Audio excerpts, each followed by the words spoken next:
Hey everyone, welcome back to my channel. आज मैं आप सभी को एक ब्रेडेड बन बताने वाली हूँ जो बहुत ही जल्दी बन जाता है। इसके लिए आपको एक तो सी सेक्शन में पोनी करनी है और बाकी नीचे जो हेयर्स बचेंगे उनके दो सेक्शन डिवाइड करके पोनी कर लेनी है। उसके बाद हमने जो ऊपर वाला जो पोनी किया था उसकी हमें ब्रेड्स बना लेनी है। नॉर्मल जो हम चोटी करते हैं जिसे हम फ्रेंच ब्रेड्स बोलते हैं वो बना लेनी है हमें। और अगर आप मेरे चैनल पे पहली बार आए तो आप मेरे चैनल को सब्सक्राइब कर लीजिए, जिससे कि आपको रेगुलर अपडेट्स मिलती रहे, नई नई हेयर स्टाइल सीखने को मिले। अच्छे तरीके से यहाँ पे मैं ब्रेड्स कर ले रही हूँ। ये वाली ब्रेड्स लगभग हर किसी को आती ही है, तो ये वाली आप आसानी से कर लेंगे। और अगर नहीं आती तो आप ये वाली वीडियो को शुरू से एंड तक अच्छी तरीके से देखिएगा बिना स्किप किए, तो आपको ये वाले बन का स्टेप आपको आसानी से समझ आ जाएगा। और अपने दोस्तों से शेयर कीजिएगा। यहाँ पे मैं पूरा अच्छी तरीके से ब्रेड्स बनाने के बाद उसे मैं रबर बैंड से बांध ले रही हूँ। आपको भी ऐसा ही करना है। अच्छे तरीके से उसे रबर बैंड से आपको टाइटली बांध लेना है और उसके बाद आपको उसे कवर करते हुए पूरा ऊपर की ओर लेके जाना है, सर्कुलर मोशन में कवर करते हुए। और वहाँ पे ले जाके आपको उसे यू पिन की हेल्प से उसे लॉक कर देना है।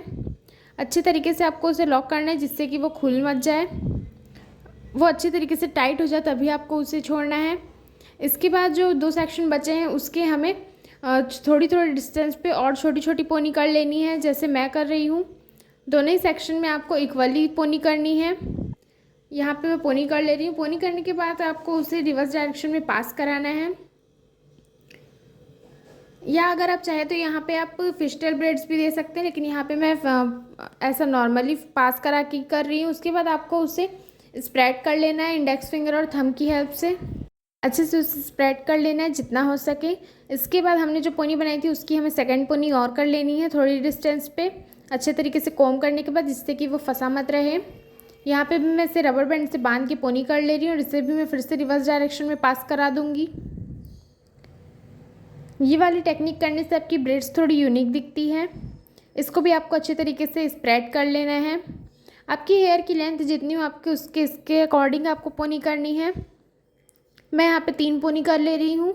आपकी अगर हेयर की लेंथ कम है तो आप 2 या 1 पोनी भी कर सकते हैं, और अगर ज़्यादा है तो आप उससे 3 से ज़्यादा भी कर सकते हैं। इसको भी मैं स्प्रेड कर ले रही हूँ पोनी करने के बाद।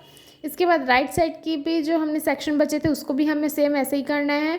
2-3 पोनी कर लेनी है और उससे बस पास करा के स्प्रेड कर देना है। ये बन बहुत ही ज़्यादा इजी है, तो अगर आप बिगनर हो तो भी आप इसे आसानी से बना सकते हैं। और इसके लिए आपको किसी हेयर टूल्स की उतनी ज़रूरत भी नहीं। अगर आपकी हेयर की वॉल्यूम ज़्यादा है तो आप इसमें बिना क्रिम्पिंग किए भी आसानी से बना सकते हैं। यहाँ पे हमने सेकंड पोनी भी कर ली। इसके बाद हम थर्ड पोनी भी बिल्कुल ऐसे ही कर लेंगे। और अगर आप मेकअप या हेयर स्टाइल की ऑनलाइन या ऑफलाइन क्लासेस ज्वाइन करना चाहते हैं या कोई भी बुकिंग करवाना चाहते हैं तो आप दिए नंबर पे कांटेक्ट कर सकते हैं, आपको उसमें सारी डिटेल्स मिल जाएंगी। यहाँ पे हमने जो लास्ट पोनी थी उसको भी हमने कर ली है। इसको भी मैं स्प्रेड कर ले रही हूँ अच्छे तरीके से। इसके बाद ये दोनों सेक्शन कंप्लीट होने के बाद हमने जो पहले जो बन फिक्स किया था उसको कवर करते हुए ऊपर लेते जाते हुए इसे राउंड करते हुए हमें उसे यू पिन से लॉक कर देना है। इसके बाद जो सेकंड बन थी उसको भी हमें एंटी क्लॉकवाइज में कवर करते हुए उसे भी हमें यू पिन की हेल्प से लॉक कर देना है। बस यहाँ पे हमारी हेयर स्टाइल कंप्लीट हो गई। यहाँ पे मैंने हेयर एसेसरीज ऐड कर दिया। अगर आप चाहे तो इसे स्किप भी कर सकते हैं, और अगर एसेसरीज अवेलेबल हो तो आप लगा भी सकते हैं। वीडियो को लाइक करना मत भूलिएगा। Thanks for watching and subscribe my channel for more.